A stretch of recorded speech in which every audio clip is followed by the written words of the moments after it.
Hi, and welcome back to the Hospice Volunteer Training Series. We'll be exploring the topic of ethics within this particular segment. If you'd like to follow along, please turn in your manual to the section labeled Ethics. Ethics is about right and wrong, decision making, the principles upon which we base our decisions, and the systems that help us weigh the consequences of our decisions. In other words, it's a complicated topic. We all make decisions every day.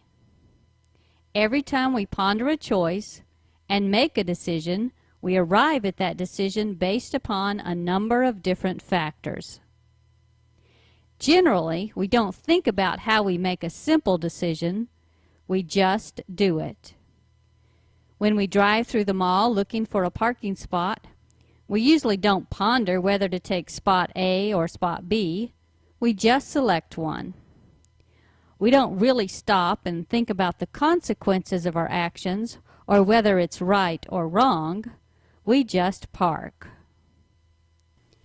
But when life gets complicated, it can be helpful to look at our options in a manner that allows us to consider the pros and cons, what's right and what's wrong, who will be impacted, and what values or principles we are using to base our decision. Ethical dilemmas occur when our choices are not what we prefer, or when we don't like the choices or options that are available.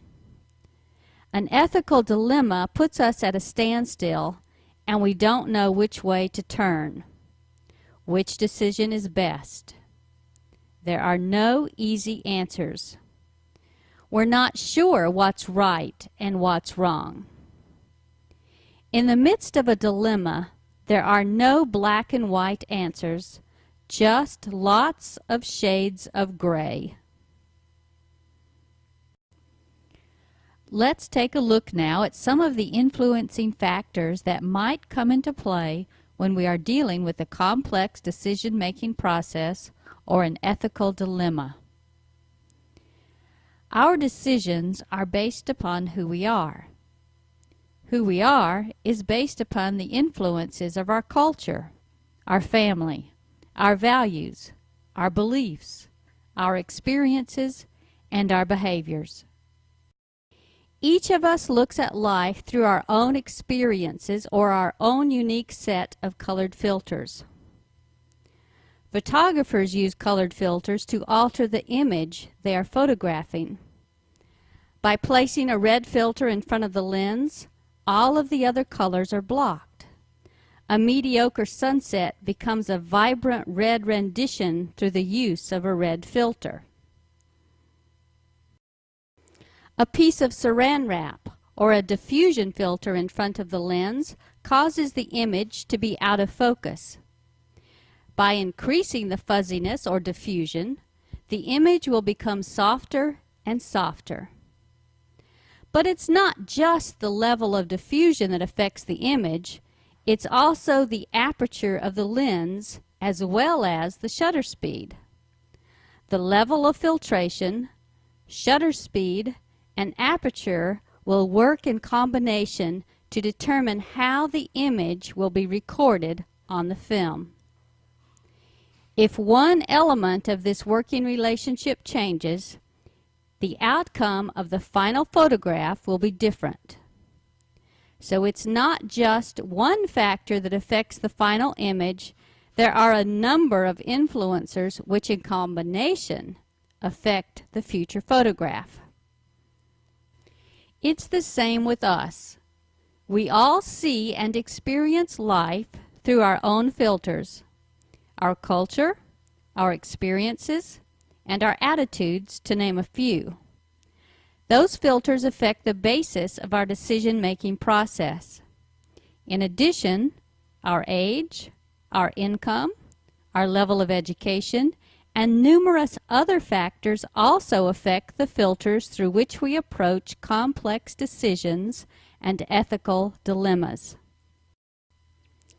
A college student might look at the decision to clear-cut a forest differently than an older adult who has seen and experienced the result of clear-cutting. A middle-aged Native American who values a living connection between Earth and humankind might view clear-cutting differently than a middle-aged Northwestern logger who has made his living by cutting down trees. Our decisions are a reflection of who we are and what is important to us.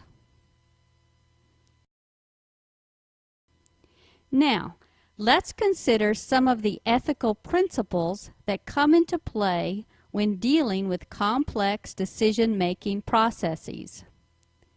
These principles are invaluable when persons come together to talk about complex situations. Many hospitals, hospices, and even communities have ethics committees.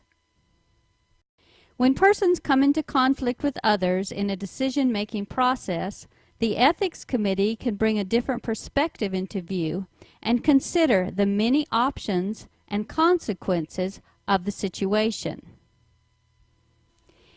Here are some of the primary ethical principles. Beneficence, to do good. Non-maleficence, to do good while avoiding harm. Autonomy, or self-determination, the freedom to make one's own decisions. Veracity, to tell the truth. Justice, treating people equally.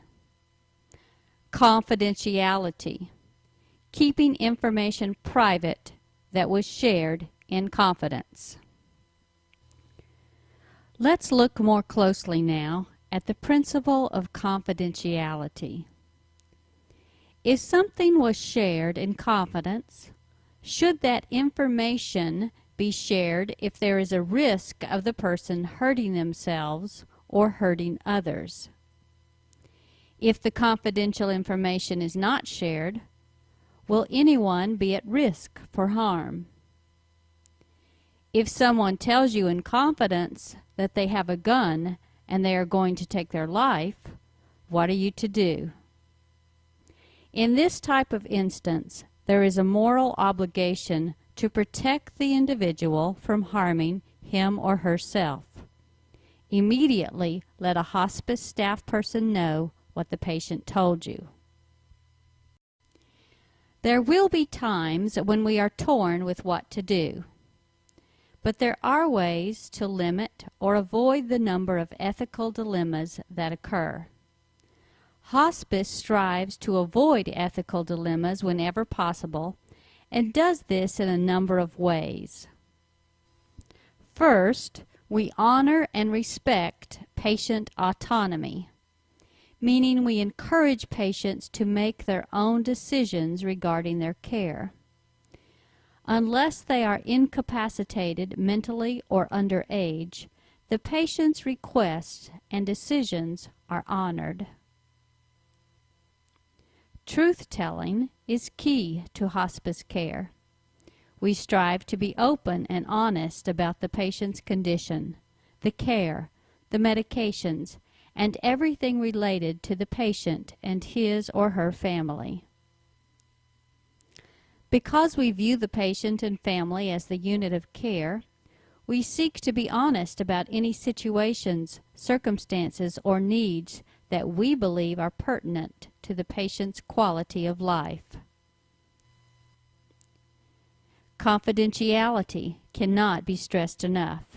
In hospice, both staff and volunteers are educated regarding the need for confidentiality. Hospice serves anyone with a terminal diagnosis. We do not discriminate based on race, gender, culture, age, or any other discriminating factor. Justice means all are treated equally when it comes to hospice care. Hospice care is meant to do good. Beneficence is the ethical principle represented, to provide good care that enhances the quality of life through pain control and holistic care, serving both patient and families. Hospice also seeks to not only do good, offering good care, but also strives to do no harm.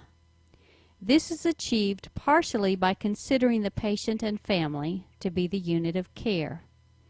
The hospice care team looks at not only how decisions for care and comfort affect the patient, but also at how these decisions will impact the family.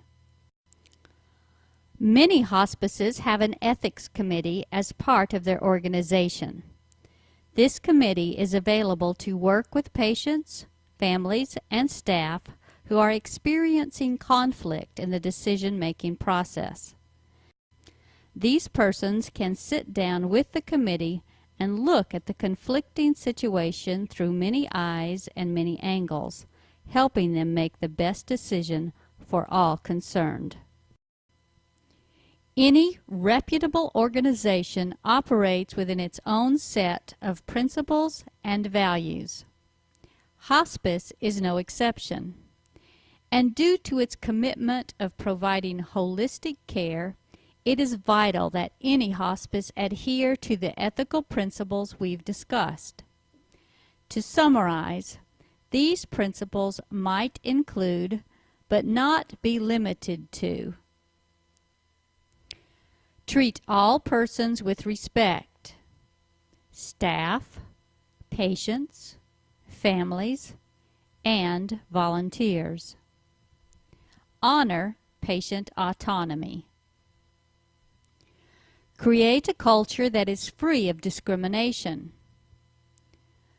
Provide care under the premise that the patient and family make up the unit of care. Protect and respect confidential information.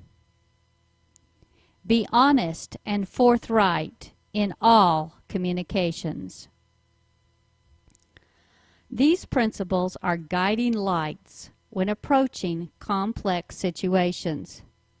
If at any time you feel that our hospice is not abiding by these principles, please contact your supervisor or the director of hospice. As a volunteer, you too are responsible to support and follow these guiding lights if ever you find yourself in a complex decision-making process. This completes our segment on ethics, a topic that is not often discussed, yet impacts our lives on a daily basis. Without even realizing it, we use ethical principles as we strive to ponder and make significant choices that impact the quality of our lives and our world. Hopefully, this introduction to ethics has been helpful. Take some time now to review the materials and complete the competency quiz. Thanks for joining us, and we'll see you back here for the next segment.